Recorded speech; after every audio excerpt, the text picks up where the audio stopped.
बिस्मिल्लाहिर्रहमानिर्रहीम। अस्सलाम वालेकुम नाज़रीन, आप यूट्यूब चैनल देख रहे हैं। मैं इमरान खान। खबरों के नुक्ता नज़र से आज एक बड़ा तहलका खेज दिन था। सबसे पहले आगाज करते हैं इमरान खान साहब के केसेस के बारे में। साबिक वज़ीर आज़म इमरान खान साहब के केसेस लगे हुए थे इस्लामाबाद हाई कोर्ट में भी, और अपीलें भी थी इमरान खान साहब की बहनों की। उनके ऊपर भी कोई अमल दरामद नहीं हुआ। सुप्रीम कोर्ट ऑफ पाकिस्तान के अंदर से भी एक मैटर जो है इमरान खान साहब का केस, वहां पे भी अपील की गई थी, उसमें भी कुछ नहीं हुआ। बल्कि हाई कोर्ट में अजीबोगरीब सूरत हाल पैदा हो गई। हाई कोर्ट के अंदर जो है वो सलमान सफदर साहब ये बताते हैं कि हाई कोर्ट ये चाहती है कि फटाफट ये जो केस है 190 190 मिलियन पाउंड वाला, या जो अलकादर यूनिवर्सिटी वाला है, वो उसमें जो सरकारी अपील है उसको सुने। जबकि पाकिस्तान तहरीक इंसाफ या इमरान खान साहब के वकला ने जो केसेस दायर कर रखे हैं बड़े लंबे अरसे से, वो उनको सुनना नहीं चाह रहे। मिसाल के तौर पे सलमान सफदर का कहना है कि इस केस की अपीलें हाई कोर्ट क्यों जल्दी सुनना चाहती है, जबकि इससे कबल 5 अगस्त 2023 तोशाखाना फौजदारी केस की अपील अभी तक नहीं लगाई गई। वो 2023 वाले केस की अपील नहीं लगी अभी तक, और ना ही वो सुनी जा रही है। फिर 31 जनवरी 2024 के तोशाखाना 1 केस की अपील भी नहीं लगाई जा रही, ना वो सुनी जा रही है। ये अलकादर यूनिवर्सिटी वाला केस तो 17 जनवरी 2025 का है। तो अदालत इस अपील को ही पहले क्यों सुनना चाहती है? साफ बात है कि अदालत को हुक्म दिया गया है कि इस केस में इमरान खान साहब को सबसे पहले टारगेट किया जाएगा। आज जज साहब कह रहे थे जी दलाइल आप शुरू कर दें सलमान सफदर साहब को, वरना दलाइल जो है वो नैब के वकील शुरू कर देंगे। इस पे उन्होंने कहा जी मेरी इमरान खान साहब से मुलाकात ही नहीं हुई। मैं अपने क्लाइंट से मिलूंगा तो मैं उसका मुकदमा लड़ूंगा ना, मैं उसकी इजाजत के बगैर कैसे ये मुकदमा लड़ सकता हूँ? तो इस पे जज साहब दबाव डाल रहे थे। तो लतीफ खोसा साहब का एक ताल्लुक भी है जज साहब से, वैसे यहाँ अदालतें ऐसी ही चलती है। वो आए रुस्तम पे, उन्होंने कहा जी हमें 2 हफ्ते का वक्त दे दे, हम इमरान खान साहब से बातचीत करके बाद में ये केस लड़ लेंगे। तो फिर जज साहब ने 2 हफ्ते के लिए टाइम दे दिया।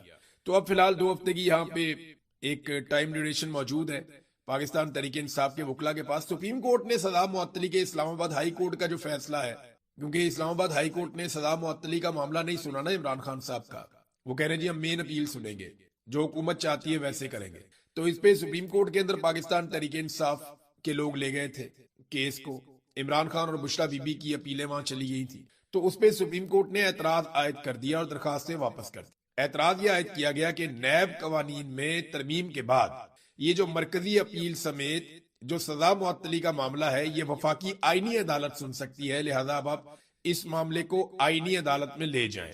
सलमान सफदर इस फैसले पर यह कहते हैं कि जमानत का मामला सुप्रीम कोर्ट सुन सकती है। तो जनाब रजिस्ट्रार ऑफिस के एतराजात के खिलाफ वो कह रहे हैं जी हम चैम्बर में अपील दायर करेंगे। लेकिन आप देखें ना निजाम कैसे काम करे, कह रहे आईनी अदालत में ले जाओ। अब आईनी अदालत वो है जो गैर आईनी एक तरमीम जो की गई आइन के अंदर, जिसमें आइन का हुलिया बिगाड़ दिया गया, उसके नतीजे में एक मिलिट्री एस्टेब्लिशमेंट ने अपनी मर्जी की अदालत बनाई थी, आईनी अदालत। और वो आईनी अदालत इसलिए बनाई थी ताकि किसी किस्म की प्रॉब्लम मिलिट्री एस्टेब्लिशमेंट को अहम केसेस में ना हो।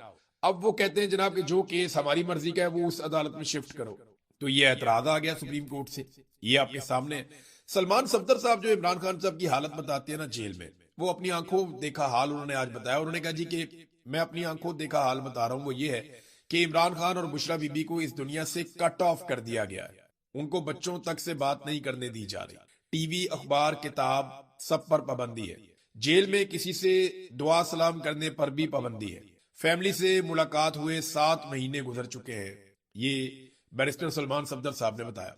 देखिए इमरान खान साहब के बारे में ना उन्होंने एक और बात बताई, और ये क्योंकि मैं पर्सनली इससे गुजरा हूं तो मैं आपको बता सकता हूं कि ये कितनी तकलीफ दे चीज है कि आपके पास कोई मुलाजिम आए या कोई बंदा आए जो आपको खाना देकर जाए, आप उसे सलाम करें और वो आपको सलाम का जवाब भी ना दे। यानी उन्हें इतनी भी इजाजत नहीं है कि वो इमरान खान साहब को सलाम करें या सलाम का जवाब दे दें। इसे कहते हैं कैदे तन्हाई। ये मिलिट्री एस्टेब्लिशमेंट का एक तरीकाकार है दहशतगर्दों को डील करने का, कि उन्हें इस कदर कैदे तन्हाई में रखा जाता है कि कोई उनके सलाम का जवाब भी नहीं देता, कोई आंख का इशारा भी नहीं करता कि बाहर कोई मामला ठीक है या नहीं है, कोई बात आपको नहीं बताते, आपको दुनिया से काट देते हैं। ये जो टाइम ड्यूरेशन है ये सबसे सख्त होता है। यानी मैं आपको जाती तौर पे एक तजुर्बा बताता हूँ, मैं कमजोर आदमी हूँ, लेकिन मैं ये मुतालबा करता था कि यार मुझे टॉर्चर करने के लिए आओ, मेरे साथ बात तो करो। कोई आओ तशद्दुद करने आओ, मार कुटाई करने के लिए आओ, लेकिन बात तो करो। कोई मेरे साथ बात करे, कोई मुझे सलाम करे, मेरा नाम ले, मेरे से बात करे, मेरे सलाम का जवाब ही दे दे। तो ये बड़ी सख्त ज़हनी अजियत होती है, जिस अजियत में इस वक्त इमरान खान साहब को डाला हुआ। और ये उनके वकील ने कंफर्म किया कि इमरान खान साहब ने उन्हें ये बात बताई है। अब खान साहब की बहनें अलीमा खानम और बाकी बहनें, ये भी इमरान खान साहब के मुकदमात के लिए पहुंची थी अदालत में। तो उन्होंने वहां पे कहा कि मैं वकला से पूछती हूं कि आज जब आप इन जजेस से मिन्नतें कर रहे थे, ये जानते हुए कि उन्होंने इंसाफ नहीं देना, तो बताएं कि तुम्हारे कानून और इंसाफ का तहफ्फुज कहां गया, सारी बार्स कहां गई, लाखों वकला कहां गए, जिनके इलेक्शन इतने जज्बे के साथ होते हैं, वो सारे जज्बे कहां गए। यानी इमरान खान के नाम पे बेशुमार वोट तो वकला भी लेते हैं ना। वकला बताएं आपका क्या किरदार है, अब नहीं तो कब आप पाकिस्तान में इंसाफ के लिए खड़े होने वाले हैं। हमें सीधा कहा जा रहा है कि अगर इंसाफ लेना है तो एजेंसी के लोगों से बात करो। ये कौन सा तरीकाकार है। फिर अलीमा खानम ने कहा कि कोई डील शील नहीं हो रही इमरान खान के बारे में, इनकी जरूरत नहीं है कि इमरान खान से बात कर सके, इमरान खान से किसी की भी मुलाकात नहीं हुई है। एजेंसियों के डिस इंफॉर्मेशन सेल्स फेक खबरें फैला रहे हैं। इमरान खान जितने बड़े कद के आदमी के सामने ये छोटे छोटे लोग बैठकर बात नहीं कर सकते। देखिए, ये एक बहन है, वो जज्बाती भी है, वो गुस्से में भी है, लेकिन जिन सहाफियों ने ये खबर दी वो अभी तक इस बात पे कायम है। बल्कि रजी ताहिर साहब गिरफ्तार ही इसलिए है कि उन्होंने ये खबर कैसे दी और उनका सोर्स कौन था जिसने उन्हें बताया कि जनरल अशफाक परवेज कियानी की इमरान खान साहब से मुलाकात हुई है। वो रिटायर आर्मी चीफ है, तो उनको तो गिरफ्तार ही इसलिए किया गया कि अपना सोर्स बताओ, हमें बताओ क्या हुआ। तो मेरे ख्याल में तसल्ली हो जाएगी एजेंसियों की, तो रजी ताहिर साहब भी बाहर आ जाएंगे। उनके साथ सख्त ज्यादती हो रही है। एक सहाफी का काम खबर देना है, मुकदमात भुगतना तो नहीं है। आप उनकी खबर के ऊपर बात कर सकते हैं, आप ये तो नहीं कर सकते पकड़ के आप उन्हें अंदर डाल दें और फिर आप उनसे पूछें जनाब ये बताओ वो बताओ। ये मुल्क चल रहा है, कोई बनाना रिपब्लिक तो नहीं है। ये मुल्क चल रहा है, इसमें इदारे इस तरीके से काम करेंगे तो फिर मुल्क एक इंच भी आगे नहीं बढ़ेगा। फिर अलीमा खानम से सवाल किया गया कि आप मुज़ाकरात की राह में कोई रुकावट है। उन्होंने कहा जी कौन से मुज़ाकरात, मुझे गिरफ्तार करना है तो कर ले, लेकिन याद रखें इमरान खान डील कर चुका है। इमरान खान ने डील अल्लाह ताला से कर ली है। जो बंदा अल्लाह ताला से मांगता है वो इन यजीदों से क्या मांगेगा। देखिए, इमरान खान साहब की डील वाला मामला तो उस दिन हम भी बात कर रहे थे, शहजाद अकबर साहब, साबिर शाकिर साहब और बहुत सारे लोगों से हमारा राब्ता होता है जो बहुत करीब हमेशा इमरान खान साहब के रहे। इमरान खान डील इस तरह नहीं करेगा जैसे ये सोच रहे हैं ना। इमरान खान जो बातचीत करने का कहता है वो मिलिट्री एस्टेब्लिशमेंट को मौका देना चाहता है कि भाई निकलो इसमें से, तुम हमें हमारा मुल्क चलाने दो, हम जाने पाकिस्तान जाने, तुम निकलो इसमें से, पाकिस्तान में फ्री एंड फेयर इलेक्शन दो और ये जो गंद का टोकरा तुमने उठाया हुआ है इसको उतारो नीचे। ये नवाज शरीफ की और जरदारी की सियासी लाशों को कब तक लेकर तुम बदबूदार लाशों को घसीटते रहोगे। ये तो इमरान खान रास्ता दे सकता है। लेकिन अगर कोई वो कहते हैं डील कर दे इमरान खान के, जनाब बिल्कुल ही चुप कर जाए और मिलिट्री एस्टेब्लिशमेंट की छतरी के नीचे आ जाए और इमरान खान कहे जनाब मुझे भी आप इसी तरह इक्तदार दे दें जैसे आपने शहबाज शरीफ को अर्दली बना के इक्तदार दिया, तो वो मामला तो नहीं होना। वो सारी कौम ही जानती कि इस दफा इनकी जो लड़ाई है वो गलत आदमी के साथ है, इनको टक्कर का आदमी मिला है। इमरान खान मुख्तलिफ आदमी। अच्छा, एक जो इमरान खान साहब की बहन की मुलाकात वाला मामला है उस पर अलीमा खानम ने आज कंफर्मेशन दी है, लेकिन वो एक ड्रामा ही है। जैसे कि मैंने आपको पहले कहा था कि एक ड्रामा किया जा रहा है। अब अलीमा खानम ने उसकी तस्दीक की। उन्होंने कहा जी मोहसिन नकवी तैयार है कि नौरीन न्याजी को मुलाकात के लिए भेजे और इनका इरादा ये है कि जब हमारी बहन अंदर जाएगी तो ये कोई ना कोई दो बातें तो बाहर आके इमरान खान की हमें बताएंगी और जैसे ही ये बातें करेंगी तो उन्होंने एक मंसूबा बनाया हुआ है। एक तो हमारी बहन के साथ ये किसी और अपने आदमी को अंदर भेजेंगे जो इमरान खान साहब के साथ बातचीत करेगा और ये चाह रहे हैं कि मौके का फायदा उठाएं। और दूसरा, फिर ये लंबे अरसे के लिए कम से कम 6 महीने के लिए दोबारा इमरान खान साहब को कैद तन्हाई में डाल देंगे। ये सिर्फ सहूलतकारी हो रही है। इस बात का बहाना बनाकर के आपने बाहर आकर इमरान खान की बात बताई है या बात की है। अगले 6 महीने के लिए मुलाकात बंद कर देंगे और हम ये कबूल नहीं करेंगे। हम तंग आ गए हैं इस ट्रक की बत्ती से। हम 4 साल से अदालतों में आ रहे हैं। और कादी फायदा के बारे में उन्होंने कहा कि उन्होंने कंफर्म कर दिया कि ये वही करते हैं जो इनको पीछे से ऑर्डर आता है। अच्छा, अब उन्होंने कहा जी हमें इंसाफ की उम्मीद भी नहीं है। कादी फायदा वाला मैं चेक करवा रहा हूँ कि उसने इंटरव्यू कहाँ दिया और क्या किया। मुझे और भी कुछ लोग बता रहे थे, लेकिन कुछ सोर्सेज ये कह रहे हैं कि वो जाली है, कुछ कह रहे हैं जी पता नहीं सही है। उसको चेक करवाया मैंने, अपनी टीम से कहा इसके पीछे पहुंचो देखो कि ये कोई इंटरव्यू के अंदर हकीकत है या नहीं है, क्योंकि मैंने तो इसको उस तरह से नहीं सुना। कादी फायदा को सुनने को दिल ही नहीं करता है। ऐसी कराहत आती है उसकी आवाज से, उसकी शख्सियत से। पाकिस्तान का बेड़ा गर्क कर दिया, ना इंसाफी का इसने बाजार गर्म किया पाकिस्तान के अंदर। नफरत का जो बीज पाकिस्तान में बोया गया है ना, उसमें जो मेन आदमी है वो कादी फायदा उनमें से एक है। एक तो आसिम मुनीर साहब है जिन्होंने पाकिस्तान की फौज और अवाम के बीच में बेशुमार दूरियां पैदा कर दी है। एक सिकंदर सुल्तान राजा साहब है जिन्होंने पाकिस्तान की अवाम का पूरा मैंडेट चोरी करने में सहूलतकारी की है। और एक जो है कादी फायदा है जिसने इस सारी बर्बादी के अंदर सबसे बड़ा किरदार अदा किया। तो जनाब कादी फायदा के बारे में लोग बहुत सारी बातें कर रहे हैं। नेक्स्ट वीलॉग में पता चलेगा कि अगर ऐसा हुआ तो क्यों हुआ और क्या हुआ। पाकिस्तान तहरीक इंसाफ से नाजरीन बल्ले का निशान भी वापस ले लिया गया। ये जो आजाद कश्मीर के अंदर एक बल्ले का निशान मिला था पाकिस्तान तहरीक इंसाफ को, लोग बड़े खुश थे कि अब बल्ले के निशान पे वो मोहर लगा सकेंगे। तो मैंने आपको तब भी कहा था कि अभी बहुत कुछ एस्टेब्लिशमेंट के हाथ में है, ये कभी भी हुकूमत नहीं देंगे आजाद कश्मीर की पाकिस्तान तहरीक इंसाफ को या इमरान खान को। हाँ, ये हो सकता है कि अगर तहरीक इंसाफ तमाम उन लोगों को टिकट जारी कर दे जो पाकिस्तान की मिलिट्री एस्टेब्लिशमेंट या सेक्टर कमांडर से कम अप्रूवल लेकर आए हों कि जनाब सेक्टर कमांडर साहब ने कह दिया आप हमें टिकट दे दें पाकिस्तान तहरीक इंसाफ का। अगर उन लोगों को टिकट मिल जाते तो फिर बल्ले का निशान रह भी सकता, लेकिन ऐसा दिखाई नहीं दे रहा। Supreme court Azad Jammu and Kashmir ने पाकिस्तान तहरीक इंसाफ की अबूरी पार्टी रजिस्ट्रेशन यानी बल्ले का इंतखाबी निशान देने का जो हाई कोर्ट का फैसला था 23 जून का, उसे मुअत्तल कर दिया। यानी 23 जून को फैसला आता है, 29 जून को फैसला मुअत्तल हो जाता है। चीफ जस्टिस राजा सईद अकरम खान ने इलेक्शन कमीशन की अपील पर इब्तदाई समाअत के बाद फुल बेंच तश्कील देते हुए केस की मजीद समाअत 2 जुलाई 2026 को मुकर्रर कर दी। यानी वहां पे भी कादी फायदी सा पार्ट 2 चल रहा है। वहां पे देखे ना, मैं आपको ये बात बता रहा हूं कि जब तक एस्टेब्लिशमेंट को यकीन नहीं हो जाता, और वैसे भी पॉलिटिकल पार्टीज को मुसीबत पड़ गई थी कि बल्ले के निशान पे अगर पाकिस्तान तहरीक इंसाफ आएगी और फ्री हैंड आएगी और एस्टेब्लिशमेंट जो है उसके साथ कंप्रोमाइज नहीं करेगी, गलत लोगों को टिकट भी जारी नहीं किए, और अगर उनको थोड़ा सा भी मौका मिल गया तो बेड़ा गर्क करके रख देंगे, उधेड़ देंगे पकड़ के। उन्होंने तो बगैर बल्ले के निशान के नाकों चने चबवाए हुए हैं। तो कश्मीर के अंदर तो पहले भी हालात बड़े गर्म है, तो पॉलिटिकल पार्टीज का तो बेड़ा गर्क हो जाएगा। लिहाजा बल्ले का निशान वापस हो गया, देखते हैं आने वाले दिनों में क्या होता है। बहरहाल ये जुल्म की एक दास्तान है जो लिखी जा रही है। अच्छा, कई लोग ये कहते हैं जनाब कि एक डील हो रही है, कोई बातचीत चल रही है, कोई मुज़ाकरात हो रहे हैं, बैकडोर चैनल्स, ये इस तरह की बातें आती रहती हैं। लेकिन मैं हकीकत आपको बताऊं तो इमरान खान इस तरह की कोई डील नहीं करने जा रहा जो मैंने आपको बताया। और दूसरी बात मैं आपको बताऊं कि आसिम मुनीर फील्ड मार्शल कभी भी इमरान खान को नहीं छोड़ेगा।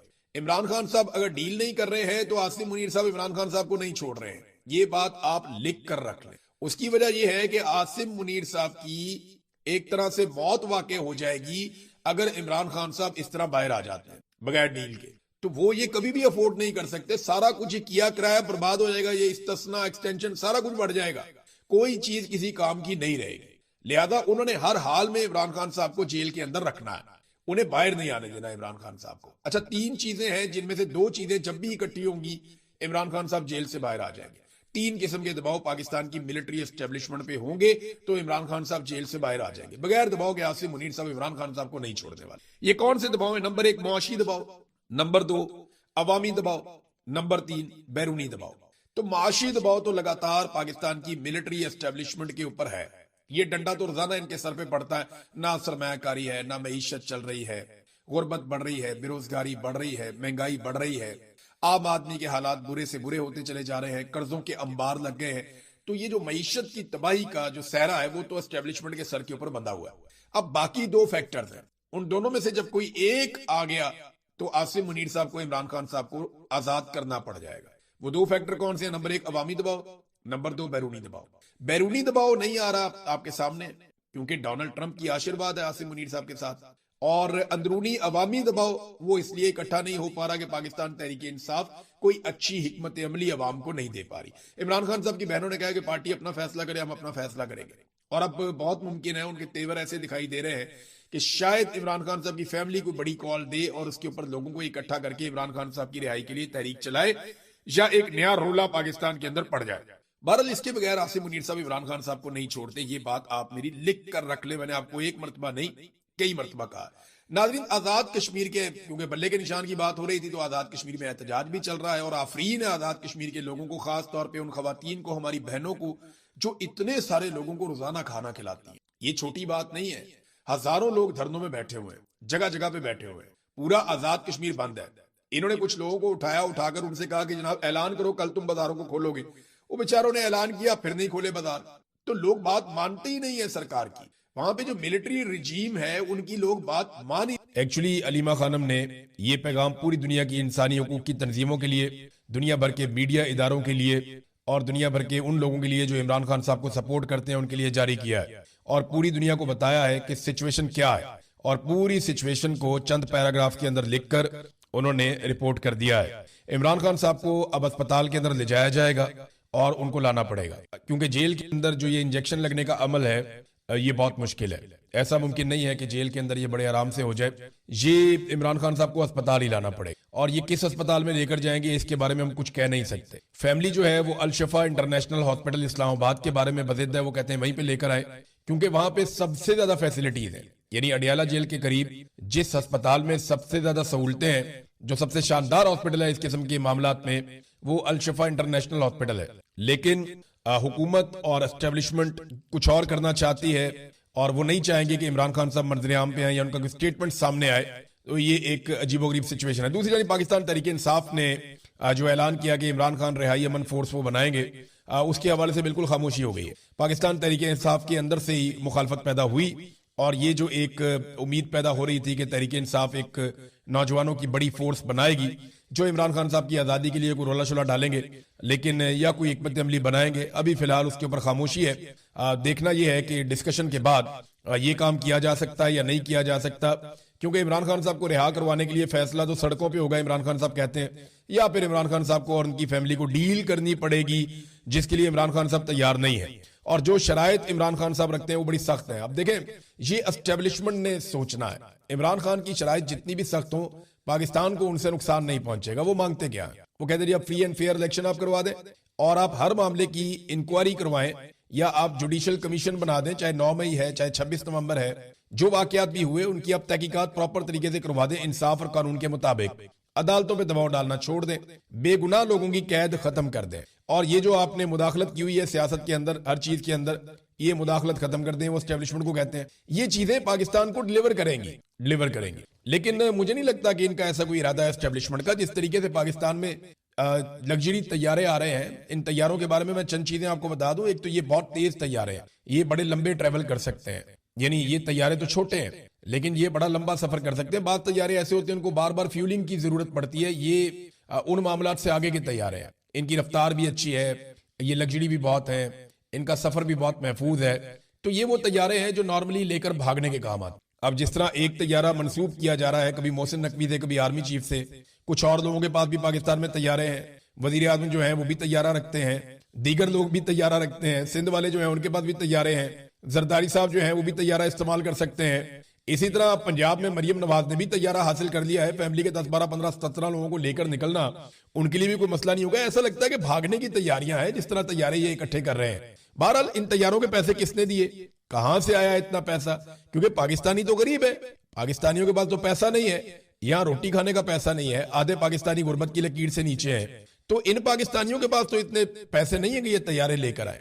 तो इन्होंने पैसे कहां से दिए? इन तैयारों के कर्जे ले लेकर। हालात ये हैं कि पंजाब जहां पे मरियम नवाज की हुकूमत है, यहां पे इस वक्त कर्जे पहुंच चुके हैं 1700 अरब रुपए से जायद। ये उस्मान बुज़दार के दौर में 900 अरब के आसपास थे, कहीं पे इससे ज्यादा थे, 900 अरब से ज्यादा थे। ये बैरूनी कर्जों की मैं बात कर, और अब जो है वो बैरूनी कर्जे पहुंच चुके हैं लगभग 1700 अरब तक, यानी 1700 1705 अरब तक पहुंच गए, 1705 अरब तक ये पहुंच गए। इसमें एशियाई तरक्याती बैंक के 20% हैं, चाइना से भी कोई 18-20% है, और 58% कर्जा जो है वो वर्ल्ड बैंक से लिया गया है। तो मरियम नवाज ने टका के कर्जे लिए हैं और पंजाब को कर्जों में डबो दिया उन्होंने।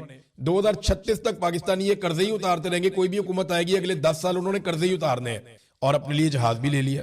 इन कर्जों से इन्होंने सैलाब मुतासरीन के घर नहीं बनाए, इन कर्जों से इन्होंने गटरों के ढक्कन नहीं लगाए, इन कर्जों से इन्होंने गरीब आदमी को एजुकेशन नहीं दी, हेल्थ नहीं दी, बल्कि वो जो हेल्थ कार्ड था वो भी उनसे वापस ले लिया।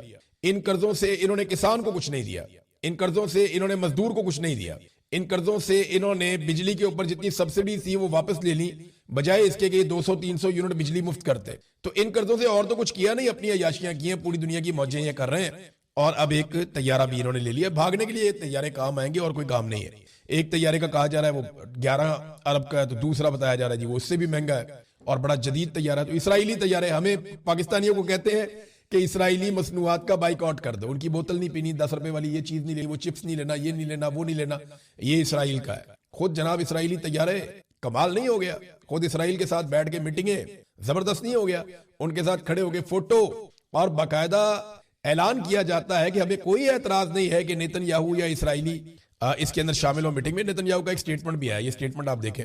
नेतन्याहू ने कुछ पोस्ट किए हैं प्राइम मिनिस्टर ऑफ इसराइल के अकाउंट से। और लुब्बे लुबाब उनका यह है कि ये नेतन्याहू का साफ साफ ऐलान है कि एक ऐसा इत्तेहाद बन रहा है जिसमें